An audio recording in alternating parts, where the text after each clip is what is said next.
One, action. So let's talk about your success, Aiden. Where you see yourself? See myself as a famous inspirator and a professional basketball player. That's good, man. Like that's a good way to go about life. And are you currently in school right now? No, No. And do you believe that you still can accomplish this? Do you have that faith in yourself?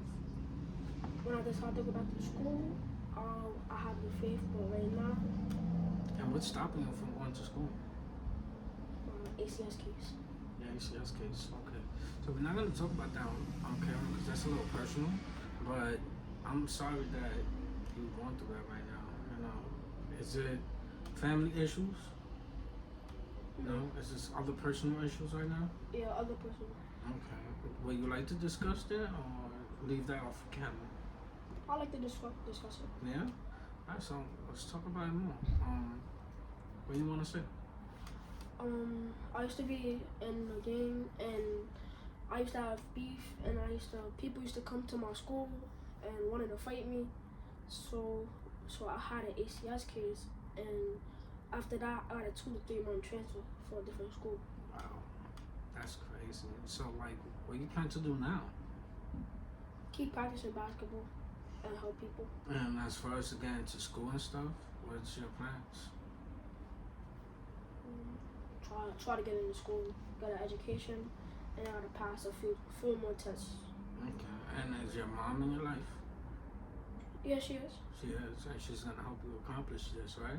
Yeah. Okay, that's good. And I hope that you can sit here and get back on your grind, so we could get you into basketball, man. Like, and you could do some boxing. You could get your life on point, and that's what that's what you want for yourself. So you gotta go for it. Like you can't give up, and you gotta show all these kids that what you're doing.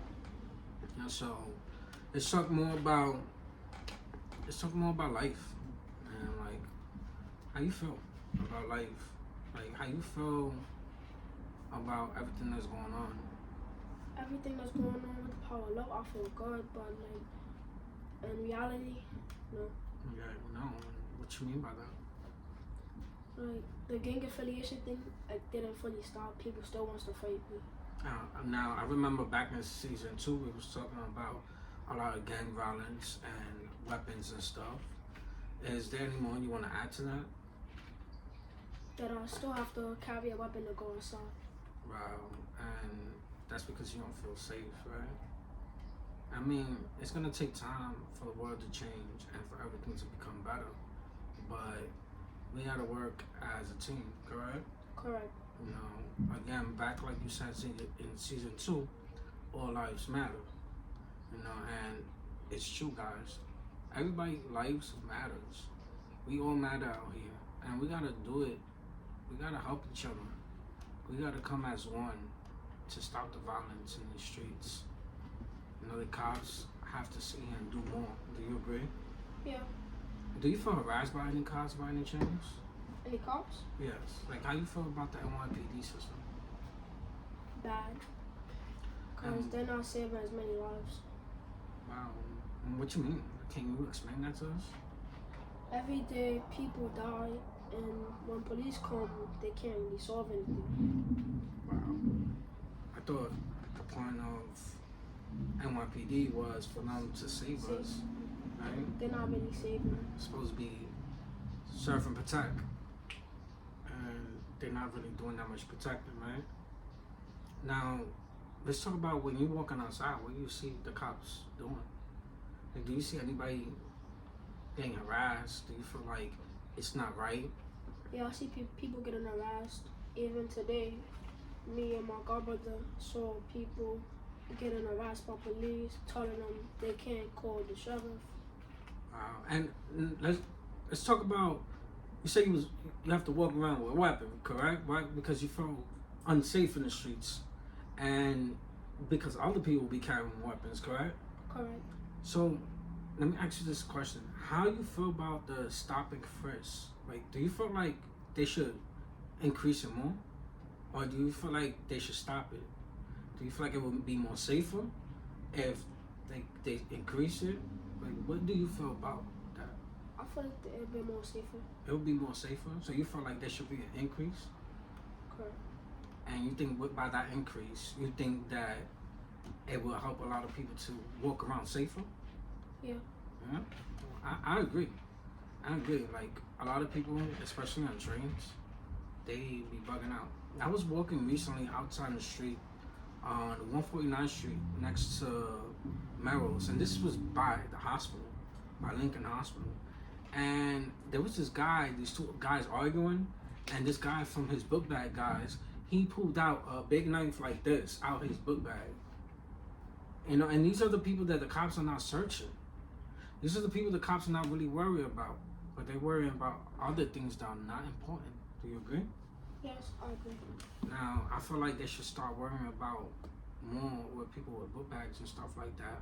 Because you just never know what a person got. This guy pulled out something like this big, like a whole big kitchen knife. And he was going like this everywhere. It's crazy, right? And what if you was there in that situation? He was doing that to you. Wouldn't you be scared? Wouldn't you want help? Yeah, I want help. And you know what's the crazy part? There was no NYPD. Nowhere to be found. Where they at when we need them? Watching other people, the innocent ones. And that's crazy, guys. So NYPD, y'all need to get yourself together. Y'all really need to fix the system. How you feel about the system? Do you feel like it's corrupted? Yeah, I feel like it's not really at the good point yet. Like they don't help people. And let's talk about we're talking about safety. We're talking about kids. We're talking about the youth. Let's talk about the ACS system. I mean, since you got ACS, do you feel like that help you? Nope. Why not? They won't let me. They won't let me go to school. Saying a 2 to 3 month transfer. Mind you, I don't know if I'm gonna pass or not because of the ACS. Okay, so wow, that's crazy. And ACS is supposed to be there to have, to help you guys, right? Yeah. I mean, that's what ACS is for, right, guys? ACS is supposed to be to help the kids. That's what the system say, right? I don't believe that's happening. I believe the system is corrupted and a lot of things are going wrong. I believe New York City needs to get back on their grind and needs to do what they need to do for these kids. I believe that if the system was to get fixed, these kids will get fixed. Do you believe that as well? Yeah, I believe it. Yeah. And there you go, guys. And the system is corrupted. We, as the people, need to do something about it. Right? And that's how you feel? Do you feel like that? Do you want help for other kids? Yeah, I want help for other kids so they can feel safe. Okay. And do you feel like in your opinion, do you feel like ACS needs to make a big improvement in their work? Yeah, a big improvement because they're supposed to be saving kids' lives, but they're really ending. Now, let's talk about ACS is supposed to sit here and offer these programs for the kids. Did they offer you any programs yet? No. No. Wow, that's crazy. So, they're saying they're out here to help the youth, but haven't offered no program for this 14-year-old youth child? That's just crazy, guys. And they didn't offer it. They put me in a mental hospital instead. They put you in a mental hospital instead, thinking that would help you? Wow, it's crazy. So they rather take those steps than take other steps. So that's crazy. So let's talk about one more topic. Have you ever been locked up? Like, have you ever been to the courthouse? Like, Not the courthouse, but before they put me in a mental hospital, they had me in a jail cell. in what jail cell? I think it's like 46 precinct. And you're in a 46 precinct jail cell in the precinct. Wow, that's crazy. At 14 years old? In the precinct for what? I don't know. They thought that was gonna help me. They thought that was gonna help you. And what did they bring you in for? If you don't mind me asking. They thought I was acting crazy when all I was doing was just sitting down talking, saying why can't I go to school? That y'all not helping me. Did they read you your rights? No. They didn't read you no rights. So they put you in handcuffs, correct? they told you was arrested, correct? But they didn't read you your rights? And do you know why is that? I don't know, cause I wasn't really resisting. Wow. And you know why I believe that was? Because you're young. You're young. You're a young child, and you don't know about the system. You're a minor. You shouldn't be going through that. Did anybody get notified about this? My mom, And and then she said that she's gonna sue me because they don't have the right to not read me my rights and then put me in a mental hospital without her consent. did ACS know about this? They're the ones who told them And what ACS is doing about this? nothing. ACS is not doing nothing about this at all. It took a week for them to get me out. It took 1 week for this child to get out. To get out the precinct or the mental? The mental. So you went from the precinct, from the 4-6 precinct, correct? The 4-6 precinct we're talking about, right? Right, sure. Right? So you went from the 4-6 precinct. How long did you stay there? Let me ask you that. Do you know how many hours you was in this jail cell? So I was in there from 3 to 12. From 3 to 12. Wow, guys, from 3 to 12. That's a long time. And that's 3 a.m., 3 p.m. 3 p.m. From 3 p.m. to 12 midnight. Yeah, they picked me up from school. And where did you go after? They Straight to the mental? Nope. So They took right there. They took me to the precinct because they thought I was acting crazy when I wasn't resisting or anything. And then they started wrestling with me, and then they put the handcuffs and they threw me in the car. wow, so they put hands on you.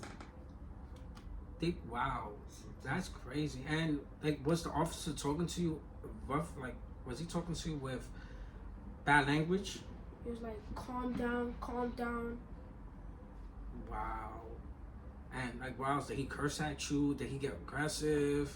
Like, No, he didn't curse at me. There was 4 cops, so one was in the front seat driving, the other one was in the passenger seat, and 2 squeezing me.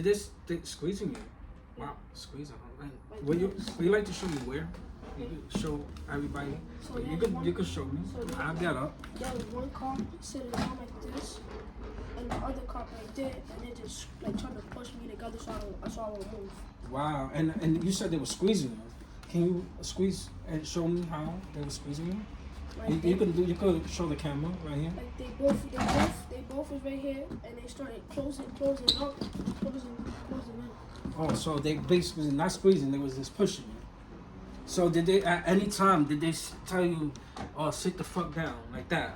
Did they talk to you in any type of way? And No. like that? Okay, so they kept their little professional. Okay, and was you allowed to make a phone call? No, No, he wasn't allowed to make a phone call. He did not get his rights told to him, and that's crazy. He's a minor. You are a minor. He was not supposed to go through this. And did they show any body cams, or did you see any body cams on them? yeah, one had one right here, and the rest I don't think they had one. Can you tell the difference between a body cam that's on and a body cam that's off? Yeah, Was these body cams on or off? They were on, so everything was being recorded. And and the police didn't get in trouble. the police did not get in trouble for this at all? Wow, that's crazy. So guys, we got the 4-6 precinct doing things like this to the youth. What can we do about this? Help me, guys.